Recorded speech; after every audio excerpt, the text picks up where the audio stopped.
warahmatullahi wabarakatuh.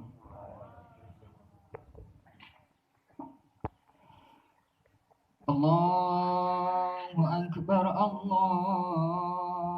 Akbar, Allahu Akbar. La ilaha illallah, wallahu akbar.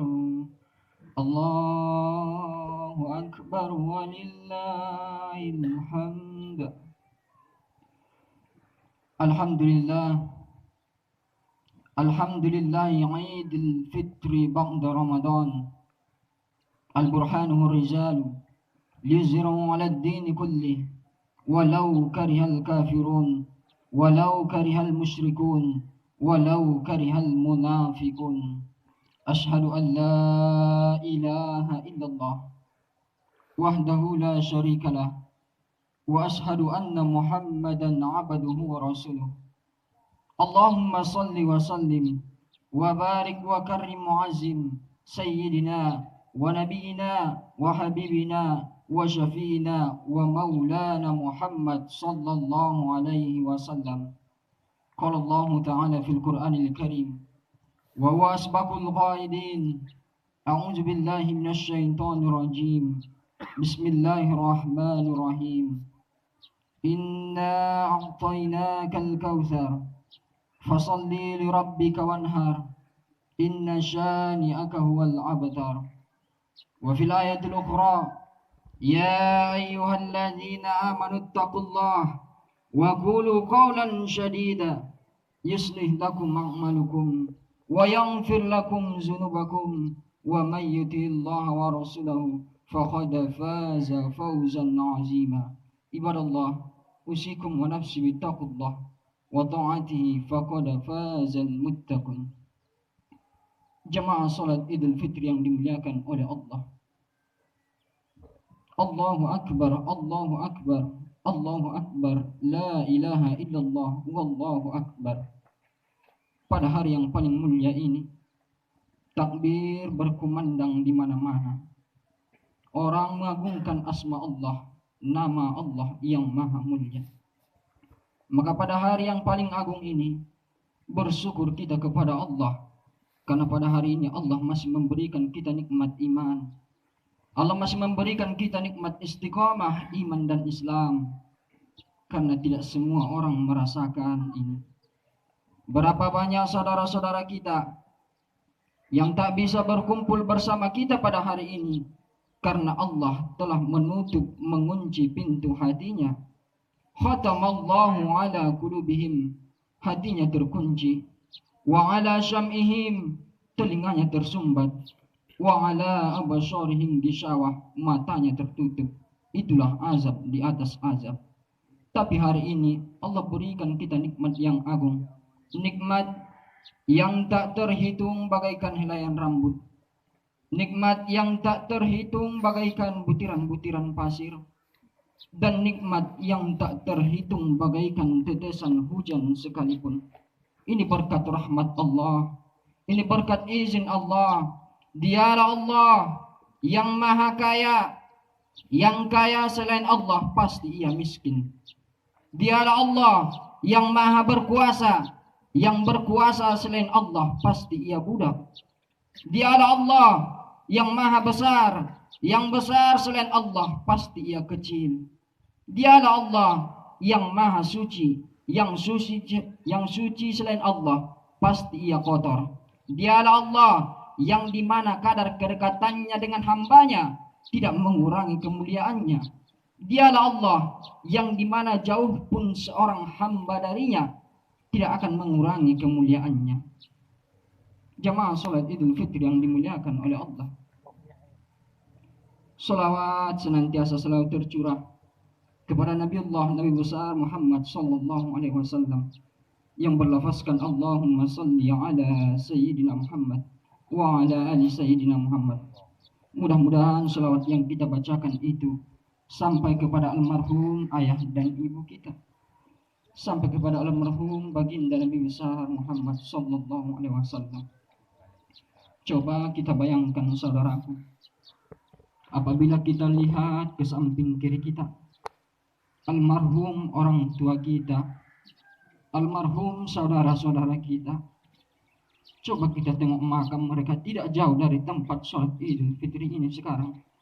Mereka menunggu selawat, bacaan Al-Quran kita, doa dari anak yang soleh dan soleha. Karena itu makanan bagi mereka. Itu merupakan makanan bagi mereka. Makanan kita pada hari Idul Fitri ini. Mungkin pada saat ini ada yang mengatakan daging. Tapi makanan bagi mereka adalah doa dan ayat-ayat suci Al-Quran yang kita bacakan untuk mereka.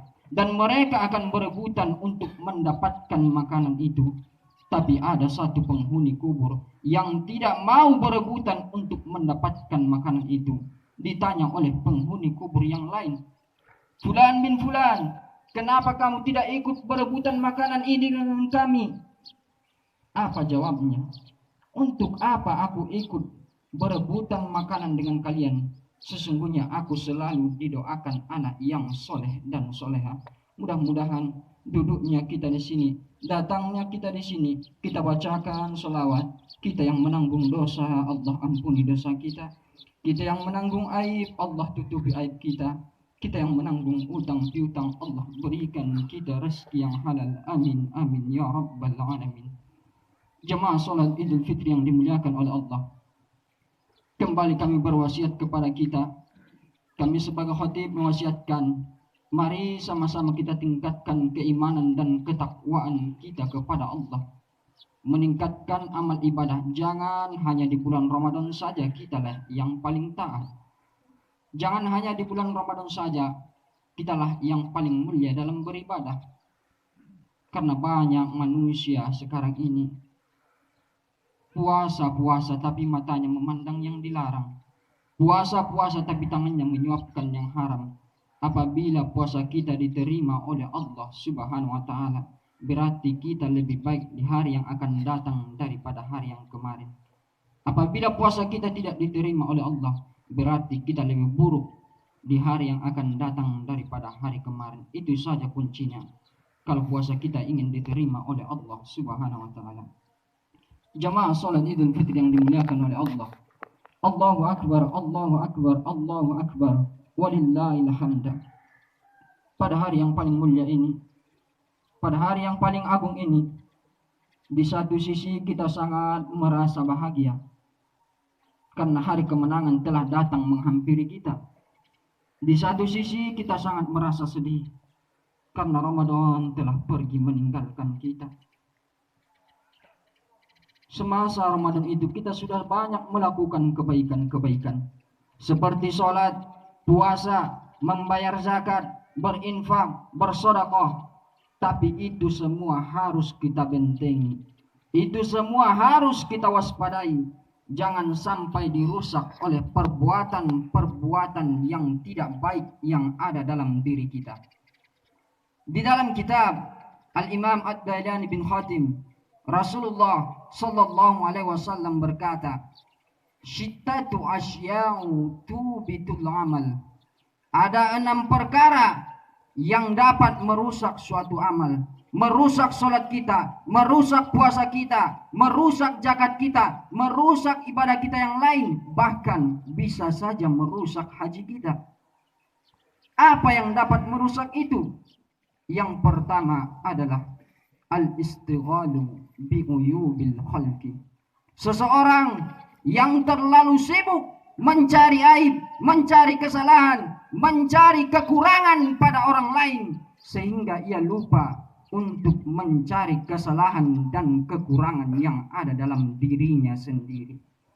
Kadang-kadang kita sibuk mencari aib orang lain, tapi lupa mencari kesalahan yang ada dalam diri sendiri. Ini orangnya tidak sesuai mukenahnya dengan dirinya. Ini orang yang tidak sesuai pakaiannya dengan dirinya. Ini orang yang tidak sesuai jabatannya yang diraihnya dengan bagaimana janji-janji manisnya kepada rakyat. Ini orang yang tidak sesuai dengan kealimannya, bagaimana ia menyebarkan ilmunya untuk jamaahnya. Ini orang yang tidak sesuai bagaimana banyaknya hartanya dan bagaimana ia menyantuni anak yatim, fakir, miskin. Sibuk mencari aib orang. tapi lupa untuk mencari kesalahan yang ada dalam diri sendiri. Dibicarakan, kemudian akan berakhir dengan sebuah fitnah. Padahal sudah dikatakan, tuba liman syaghalahu aibuhu an uyubin nas. Beruntunglah manusia yang selalu sibuk mencari aib, mencari kesalahan pada dirinya sendiri, sehingga ia lupa untuk mencari kesalahan dan kekurangan pada orang lain. Rugilah ia, celakalah ia yang selalu sibuk mencari aib orang lain, sehingga ia lupa untuk mencari kesalahan dan kekurangan yang ada dalam dirinya sendiri. Itu yang pertama. Dan yang kedua, yang dapat merusak amal ibadah kita itu adalah waqashwatul qalbi, orang yang keras hati. Maksudnya di sini adalah hatinya itu sudah keras, tak mau menerima kebenaran. Apapun yang disampaikan seorang khatib di sini tak mau mendengarkan. Kenapa? Karena dialah merasa paling mulia, dialah merasa paling hebat. Semua salah, tak mau mendengarkan. Jangan jadikan hati kita itu seperti batu. Batu saja kita bawa kemana-mana kita sudah merasa keberatan, apalagi hati yang penuh dengan kekerasan. Kadang-kadang dengan jabatannya yang tinggi, sehingga ia mempunyai kekuasaan, dia tak mau mendengarkan anggotanya dalam berkata. Kadang-kadang dengan ilmunya yang tinggi, tak mau mendengarkan jamaahnya dalam berbicara karena merasa paling mulia. Kadang-kadang dengan hartanya yang banyak, bagaikan katak di bawah tempurung, tak mau mendengarkan fakir miskin dalam berkata. Qaswatul qalbi, keras hati. Sedangkan Umar bin Khattab saja, seorang sahabat Nabi, seorang yang dekat dengan baginda Nabi besar Muhammad, ketika disampaikan kebenaran, dia terima dengan lapang dada. Kita bukan sahabat Nabi, kita jauh hidup di zaman Nabi, sebegitu keraskah hati kita? Maka jangan jadikan hati kita itu seperti batu, saudaraku. Karena yang pada dalam otak kita nantinya hanyalah perbuatan-perbuatan yang tidak baik yang akan timbul. Yang ketiga, yang dapat merusak amal ibadah kita itu adalah wahubbun dunya, terlalu cinta kepada dunia. Boleh saja kita cinta pada dunia, tapi jangan terlalu cinta. Kita cintai saudara kerabat tetangga kita, silahkan. Kita cintai anak istri kita, silahkan. Kita cintai harta pangkat jabatan kita, tafadhol. Kita cintai saudara kita, dipersilahkan. Tapi ingat, segala yang kau cintai akan pergi meninggalkanmu. Terlalu cinta kepada dunia. Kita cari pangkat, cari tahta, cari kekuasaan, tapi lupa untuk mencari amal yang akan kita bawa menghadap Allah. Itulah kalau sudah cinta dunia. Kita bangun sana, bangun sini, tapi lupa untuk membangun masyarakat yang beriman. Terlalu cinta kepada dunia. Makanya dikatakan, dunia ini hina, dunia ini terkutuk, wa ma fiha, dan apa-apa yang ada di dalamnya, illa zikrullah, kecuali orang yang berzikir, bertahmid, tahlil, salawat, berzikir kepada Allah. Selain daripada golongan itu, dia termasuk golongan yang dilaknat oleh Allah Subhanahu wa ta'ala. Itu yang ketiga, jamaah salat Idul Fitri yang dimuliakan oleh Allah. Yang keempat, yang dapat merusak amal ibadah kita itu adalah sedikit rasa malu. Nah, di zaman modern ini, teknologi semakin canggih, pengetahuan semakin meningkat, tapi rasa malu manusia semakin sedikit.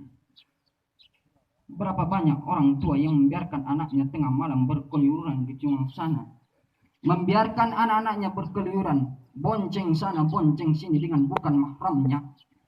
Bahkan dia bangga ketika anaknya dibonceng dengan bukan mahramnya. Dia berkata, anak saya masih laku, anak saya masih banyak yang suka. Jangan bangga ketika putra putrimu dibonceng dengan bukan mahramnya.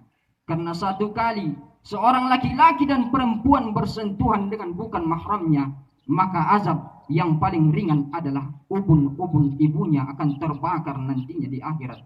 Itu masih azab yang paling ringan. Bagaimana nantinya ketika azab yang paling ringan? Bonceng sana, bonceng sini.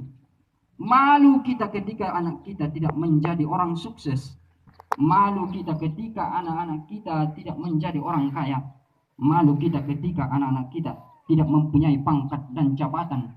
Tapi tak malu kita ketika anak-anak kita buta baca tulis Al-Quran. Ini adalah orang yang tidak sadar diri dan tidak tahu diuntung. Itu yang keempat. Dan yang kelima, yang dapat merusak amal ibadah kita itu adalah terlalu banyak angan-angan. Boleh saja kita berangan-angan setinggi bintang di langit, tapi kaki harus tetap berpijak di bumi. Kalau tidak, kita hanyalah menjadi seorang penghayal kelas berat. Yang kita kumpulkan, jikalau andai kata seumpama, jikalau saya menjadi seorang pejabat, maka saya akan memakmurkan rakyat. Saya akan mensejahterakan rakyat. Rakyat mana yang sejahtera? Masyarakat mana yang sejahtera? Kita pribumi Indonesia menjadi budak di tanah air kita sendiri. Yang makmur bukan kita, yang sejahtera bukan kita, yang makmur Cina, yang makmur perusahaan-perusahaan asing. Berangan-angan menjadi alim ulama dengan ilmunya yang tinggi, sehingga nanti bisa menyebarluaskan ilmunya. Tapi masyarakat mana yang paham dengan ilmu? Masyarakat mana yang beriman, yang tahu tentang syariat dan hukum Islam? Jangan terlalu banyak angan-angan, karena bisa merusak amal ibadah kita, saudaraku. Dan yang terakhir, yang dapat merusak amal ibadah kita adalah wazalimuna la yantahim, perbuatan zalim yang tak dapat kita hindari. Tahukah kalian, golongan yang paling rugi, kata Rasulullah, golongan yang paling rugi bukanlah mereka ketika bangkrut dalam perdagangan. Golongan yang paling rugi bukanlah mereka ketika bangkrut dalam jual beli, tapi golongan yang paling rugi adalah golongan yang pada saat itu dia lakukan amal kebaikan, dia sholat, puasa, membayar zakat, berinfak, bersedekah, mau dimasukkan ia ke dalam surga. Tahu-tahu datang satu persatu orang-orang yang ia zolimi. Datang satu persatu. Ya Allah, dulu dia pernah menzolimi saya, dulu dia pernah memfitnah saya, dulu dia pernah mencaci maki saya. Diambil pahalamu, dikembalikan kepada orang-orang yang engkau zolimi. Datang lagi, ya Allah, dulu dia pernah menghina saya, dulu dia pernah merendahkan saya. Diambil lagi pahalamu, diberikan kepada orang-orang yang engkau zolimi. Sampai habis nantinya. Nah, pahalamu sudah habis, tapi orang-orang yang engkau zalimi masih banyak. Orang-orang yang engkau zalimi masih datang. Diberikan dosa-dosa orang yang engkau zalimi dan diberikan kepadamu, saudaraku. Maka pada hari yang paling mulia ini, pada hari yang paling agung ini, yang dimana pada bulan ini adalah kita sudah melaksanakan Ramadan 30 hari. Kita sudah melaksanakan amal kebaikan sepanjang bulan ini. Di hari kemenangan ini, menang bukanlah bagi mereka yang bisa pulang ke kampung halaman. Menang bukanlah bagi mereka yang dimana hari kemenangan ini bisa memakai baju baru. Menang bukanlah bagi mereka yang bisa berkumpul bersama saudaranya. Tapi menang bagi orang-orang yang bisa menundukkan hawa nafsu dan syahwatnya selama di 30 hari Ramadan tersebut. Tuba liman kana adlu amira wa hawa ashira, fawailul liman kana adlu ashira wa hawa amira. Sungguh beruntung bagi orang-orang yang menjadikan akalnya sebagai raja sedangkan nafsunya sebagai budak. Sungguh celaka, sungguh rugi bagi orang-orang yang menjadikan nafsunya sebagai raja sedangkan akalnya menjadi budak. Rasul berkata lagi, razaqna min jihadil asghar ila jihadil akbar. Kita telah pulang dari perang yang kecil menuju perang yang besar. Kita telah pulang dari perjuangan yang kecil menuju perjuangan yang besar. Kita telah pulang dari musuh yang kecil menuju musuh yang besar. Sahabat bertanya, bagaimana mungkin ini peperangan yang kecil? Bagaimana mungkin ini musuh yang kecil? Ya, ada lagi musuh yang paling besar. Ada lagi perjuangan yang paling besar, yaitu perjuangan melawan hawa nafsu dan syahwat. hawa nafsu hanya bisa ditundukkan dengan menahan rasa lapar. Allahu Akbar, Allahu Akbar, Allahu Akbar, walillahil hamd.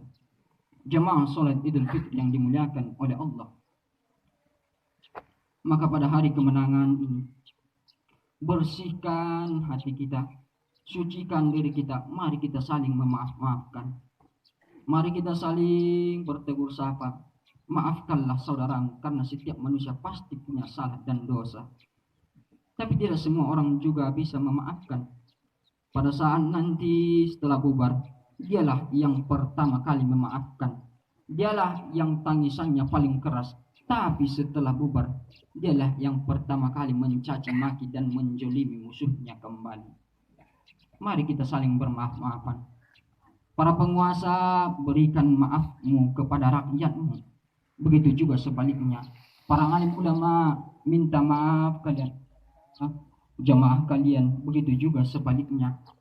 Orang-orang yang punya harta yang banyak, minta maaf kalian kepada fakir miskin, anak yatim.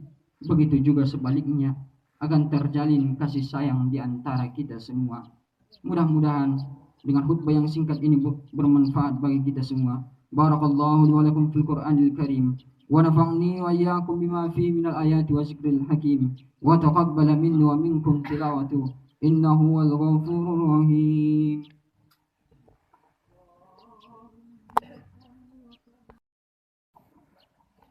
Alhamdulillah. Alhamdulillah hamdan hamidin, hamdan na'imin, hamdan syakirin, hamdan yu'afi ni'amahu wa yukafi alaihi majida. Ya Rabbana lakal hamdu kama yanbaghi li jalali wajhikal karim wa azimi sultani. Allahumma salli wa sallim wa barik wa karim wa azim sayyidina wa nabiyina wa habibina wa syafi'ina wa maulana Muhammad sallallahu alaihi wasallam. Jemaah salat Idul Fitri yang dimuliakan oleh Allah Subhanahu wa taala. Bersyukur kita kembali kepada Allah. Karena pada hari yang mulia ini Allah masih memberikan nikmat iman kepada kita, saudara kita. Kita masih dapat berkumpul bersama tetangga, kerabat, orang tua kita. Karena tidak semua orang merasakan ini.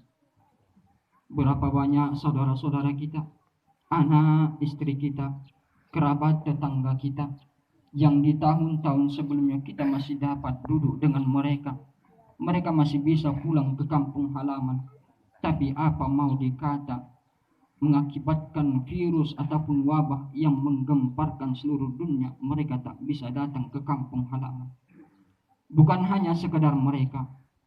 Berapa banyak saudara-saudara kita, tetangga kita, kerabat, orang tua kita, yang di tahun-tahun sebelumnya kita masih duduk dengan mereka, yang di tahun-tahun sebelumnya kita masih bisa menatap wajah lembut ayah dan ibu kita, yang di tahun-tahun sebelumnya kita masih bisa memanggil panggilan dengan sebutan ayah dan ibu. Ayah siapa yang mau dipanggil?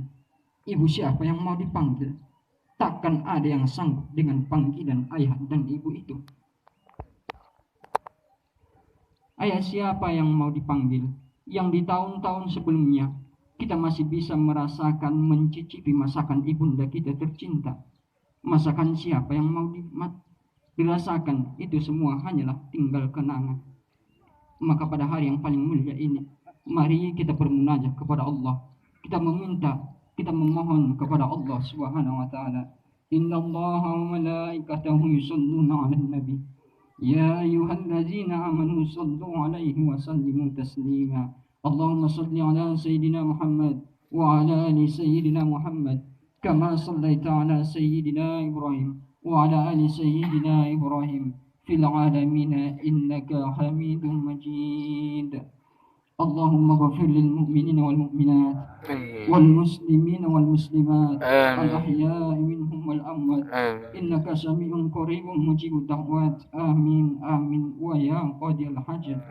Allahumma idfa' lal ghala wal waba wal fahsya wal riba wal zina wal munkar wa zalazal wal mihan was su'il fitani ma zahra minha wa batan من بلدنا هذا أكبر أجزاء خاصة وأنصار هدى المسلمين عامة إنك على كل شيء قدير اسمع دعاءنا يا الله إنك أنت السميع العليم Ya Allah, Ya Rahman, Ya Rahim.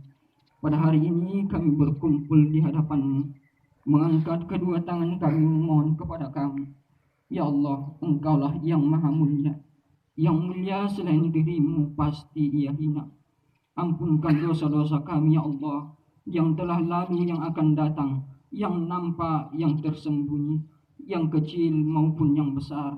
Ampunkan dosa-dosa kami, Ya Allah, dosa-dosa kedua orang tua kami, dan apabila ada yang menanggung aib di antara kami, tutupi aibnya, Ya Allah. Dan apabila ada yang menanggung utang piutang hanya untuk membeli baju lebaran, berikan ia rezeki yang halal, Ya Arhamar Rahimin. Ya Allah, Ya Rahman, Ya Rahim. Ampunkan seorang wanita yang pernah kami tumpangi rahimnya, Ya Allah. 9 bulan 10 hari lamanya kami dalam kandungan. 2 tahun lamanya kami disusui. Belum sanggup kami membayar jasa-jasanya, Ya Arhamar Rahim.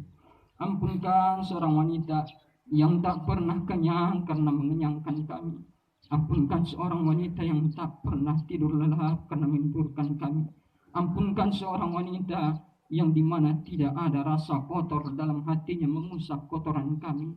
Ampunkan seorang lelaki pula yang dimana dibentikan namanya atas nama kami, yang mengajari kami asyhadu an la ilaha illallah wa asyhadu anna muhammadan abduhu wa rasuluh. Dan apabila mereka masih hidup, Ya Allah, panjangkan umur mereka, sehatkan jasmani dan rohani mereka, Ya Allah. Dan apabila Kau ingin ambil mereka, jangan Kau siksa mereka, jangan Kau azab mereka, Ya Allah. Jadikan kuburnya taman-taman surga, terangi kuburnya dengan cahaya-Mu, Allahu Akbar. Dan lapangkan kuburnya dengan ketenangan-Mu, Ya Arhamar Rahimin. Rabbana atina fid dunya hasanah wa fil akhirati hasanah wa qina azaban nar. Walhamdulillahi rabbil alamin.